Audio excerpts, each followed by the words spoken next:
They told me the dog was broken, haunted. A brilliant canine pulled from service after an incident left a scar on his mind that no vet could see. But they were wrong. Echo wasn't broken. He was listening. For 12 long winters, the town of Snow Ridge had buried its secrets under a thick blanket of snow and silence. 8 testimonies were filed away. 1 girl vanished. There was no trace, no trial, and for everyone else, no truth. But a dog doesn't understand denial.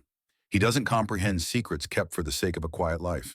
He only understands what is right and what is wrong. And Echo knew something was deeply wrong in this frozen town. He didn't bark for orders. He didn't bark for treats. He barked for justice. And what you are about to hear is the story of how I, the new officer who was supposed to keep the peace, followed that bark into the heart of a 12-year-old lie that a trusted man had buried.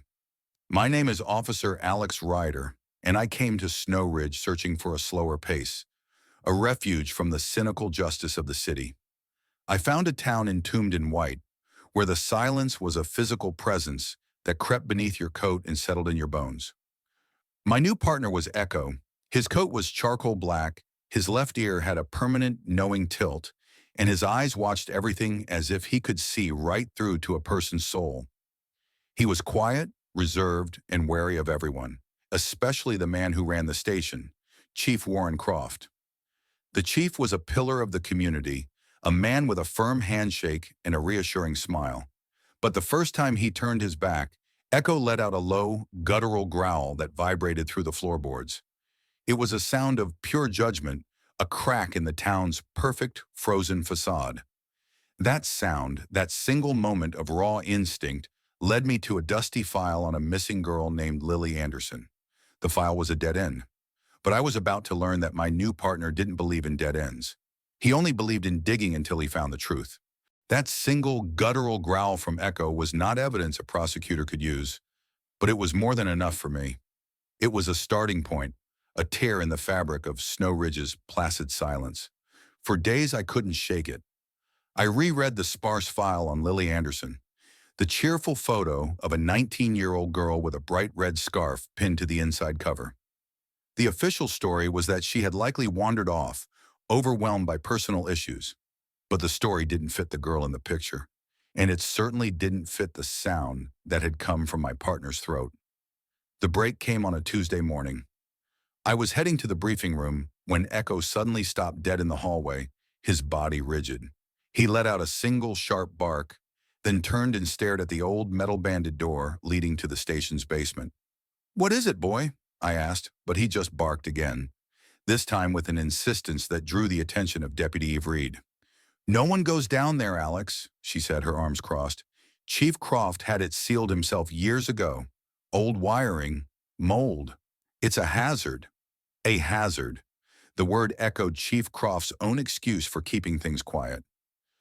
"Echo seems to think there's something more than mold down there," I replied, my gaze fixed on the rusted padlock. Eve hesitated for a moment, then let out a sigh and retrieved a key from a dusty board in the utility closet. "Fine," she said, "but whatever you find, the paperwork is on you." The lock groaned open, and the air that hit us was thick with the smell of damp earth and forgotten time. I clicked on my flashlight, its beam cutting a weak path through the darkness. Echo needed no such guidance. He weaved through the debris of broken chairs and rotting file cabinets like a bloodhound on a fresh trail, heading for the far wall. He stopped in front of a stack of old insulation boards and began to whine, pawing at the wall. I pulled the boards away. Tucked behind them, coated in a thick layer of grime, was a cardboard box. In faded black marker, I could just make out the words, Caney, Melissa. The original report had misspelled her last name. Inside the box were the small, sad relics of a life cut short, a dried flower, a tarnished silver charm, and a red spiral-bound notebook. I flipped to the last page. The handwriting was a hopeful, youthful script, but the words left me cold. He said he'd drive me home tonight. He, the pronoun hung in the stale air, a faceless ghost. A few nights later, I understood that Echo's connection to this case went deeper than just instinct. At precisely 2:16 a.m., he let out a sound I'd never heard before. It wasn't a bark or a growl, but a low, mournful howl that seemed to rise from the depths of his soul. He was lying on his mat, eyes wide open, staring at nothing I could see. The sound sent a shiver down my spine. It happened again the next night, at the exact same time. It was a lament, a call for a soul that couldn't rest. The following afternoon, during a routine patrol on the town's deserted backroads, Echo began to whine and scratch frantically at the passenger door. The moment I opened it, he leaped out and bolted towards a secluded bend in the frozen river the locals called Whispers Bend. I followed him through the deep snow, my boots crunching in the unnerving quiet. He stopped near the icy bank and began digging furiously at a patch of frozen earth beneath a gnarled tree root. I knelt beside him, my flashlight beam illuminating the spot. There, glinting faintly, was a small plastic bag. Inside, wrapped in a scrap of cloth, was a rusted, heart-shaped keychain. I brushed away the grime. The faded, swirling font was unmistakable. Melissa. My heart hammered against my ribs. Someone had come here, to this forgotten place, to hide this. I didn't radio it in. Walking back to the SUV, I knew I was operating outside the lines, but trust was a luxury I no longer had in Snow Ridge. That evening, I sent the keychain in a sealed package to a trusted friend in the Denver Crime Lab, a forensic analyst named Ben Carter. I asked him to be discreet. The next piece of the puzzle came from within the station's own walls. Echo, with that same unnerving certainty, led me away from my desk and down the hall to the old records room, a place even more neglected than the basement. He stopped in front of a rust-colored filing desk tucked in a dark corner and began to bark, short, rhythmic, and demanding. The desk drawer was locked. Just as I was jimming it with a screwdriver, I heard footsteps. "Looking for something, Ryder?" Chief Croft's voice was calm, but his eyes darted from my face to the drawer, and for a split second, I saw a flicker of something. Not fear, but a cold, hard appraisal. "Just chasing down a loose end," I said evenly. "That desk hasn't been used in a decade." "It's full of junk," he replied before turning and walking away. As soon as he was gone, I twisted the screwdriver. The lock snapped. Inside, beneath a tangle of yellowed supply logs, lay a dark flannel bundle. It was stiff in places where blood had long since dried. I carefully placed it in an evidence bag. I was cleaning my coffee mug the next afternoon when my burner phone buzzed. It was a single devastating message from Ben. "DNA match. It's hers." BC, I stared at the screen, the porcelain mug suddenly heavy in my hand. The missing person case on my desk was now a homicide, and my primary suspect was the man in the office down the hall. Echo knew we were close. His energy had shifted from restless searching to a focused, simmering intensity.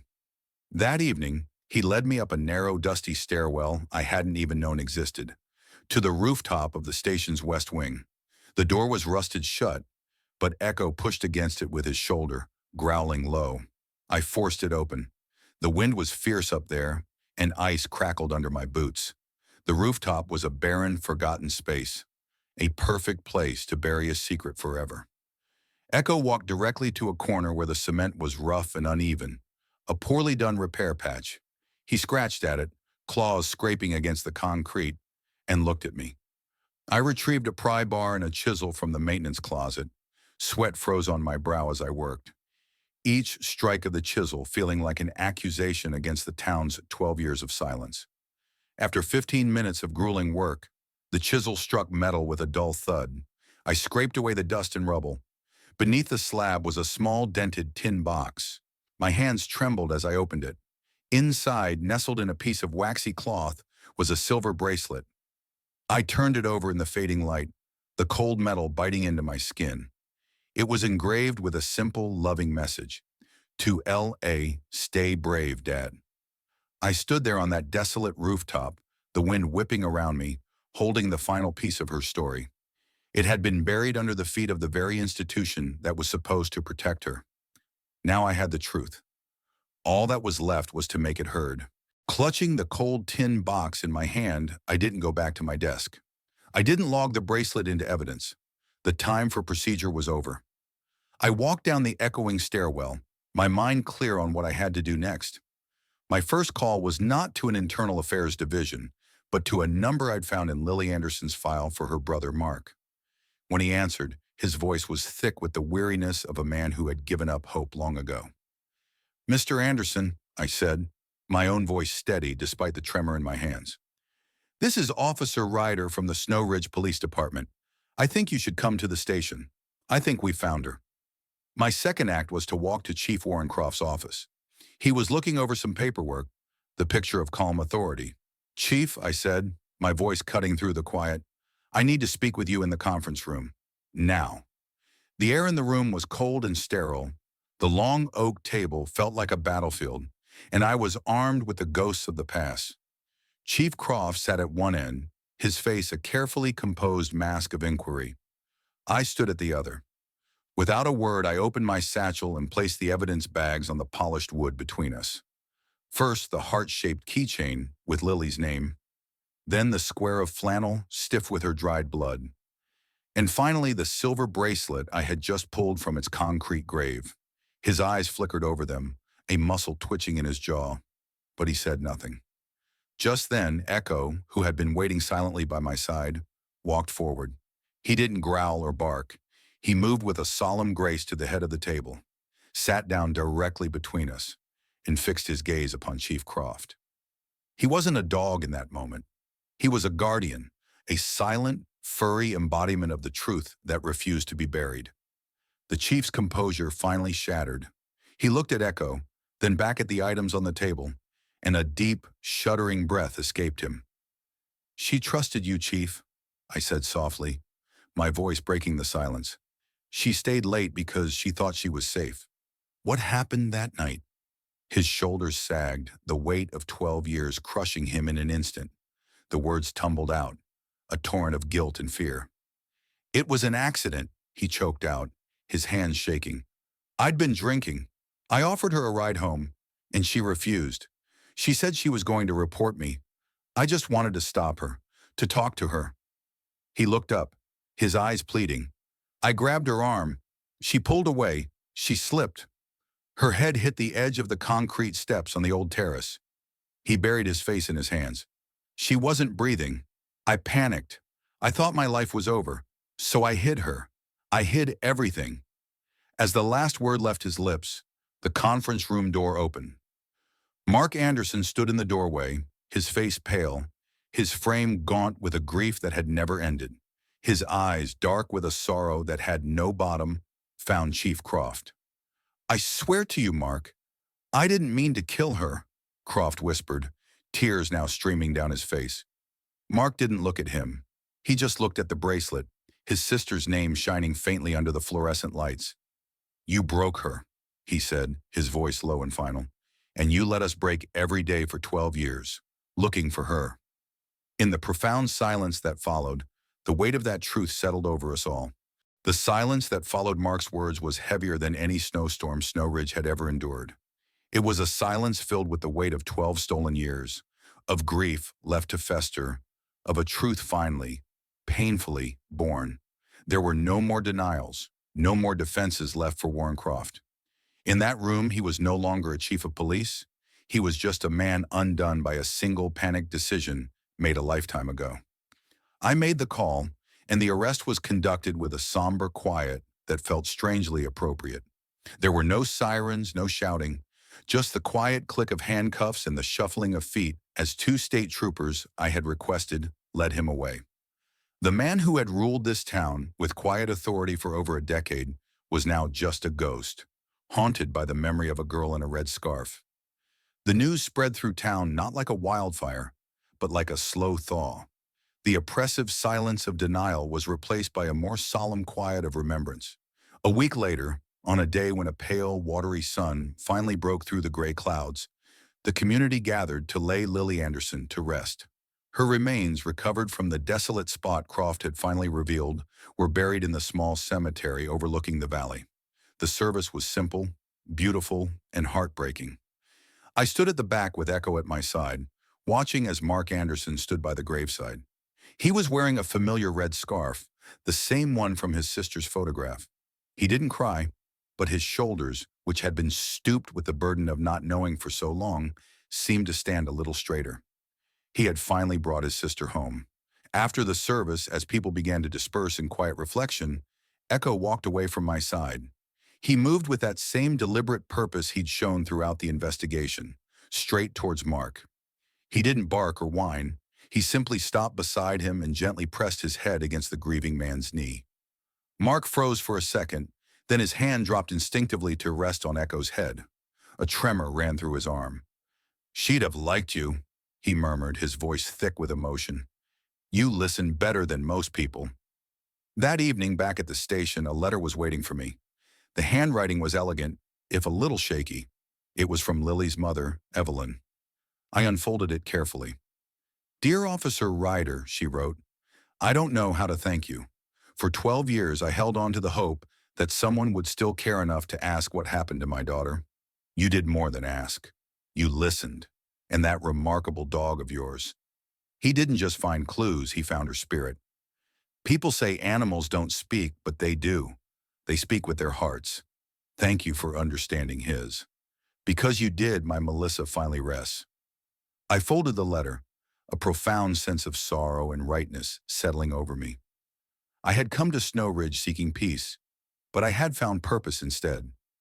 Echo nudged my hand, sensing the shift in emotion, as he always did. I reached down and scratched him behind his ears, the place he liked best. And then, for the first time since I'd arrived in this town of secrets, his tail began to wag. It wasn't a frantic, excited motion, but a slow, steady, rhythmic thump against the leg of my desk. It was the sound of contentment, of a job finally truly done. The snows of Snow Ridge were beginning to melt, and with them, the silence. We had found justice, and in the quiet warmth of the station, with my loyal partner at my feet, I knew I had found something more. A home. Of course, based on our analysis of the story, here is a short essay of approximately 350 words, reflecting on its key messages and life lessons, tailored for a mature audience. Beyond the gripping mystery of a small-town secret, the story of Officer Alex Ryder and his dog, Echo, leaves us with enduring lessons that resonate deeply with the quiet truths of our own lives. It reminds us that sometimes the most important messages are not delivered in loud declarations, but in quiet whispers, if only we have the patience to listen. Perhaps the most profound message is the simple power of paying attention. In a world filled with noise, the story teaches us to value the silent language of intuition, loyalty, and empathy. Alex succeeded where others failed because he trusted the unspoken communication of his canine partner. This is a beautiful metaphor for our own lives. How often do we dismiss a gut feeling, overlook the worried glance of a friend, or ignore the subtle signs that tell us something is amiss? Echo reminds us that wisdom doesn't always come from words. It often comes from observing with an open heart. The narrative also serves as a powerful meditation on integrity. Chief Croft's story is a tragic cautionary tale not of malice, but of a single moment of fear that festered into a lifetime of deceit. It teaches us that the burden of a hidden truth is far heavier and more corrosive than the immediate pain of an honest mistake. His journey shows that a secret kept to protect a reputation ultimately destroys the soul, proving that true peace can only be built upon a foundation of truth, no matter how difficult. Ultimately, this is a story of hope. It's a reminder that it is never too late for justice, and that no secret is buried so deep that it cannot be unearthed by courage and loyalty. It assures us that even after the longest, coldest winter of silence and grief, the truth can bring a thaw that allows for healing, closure, and a quiet, well-earned peace.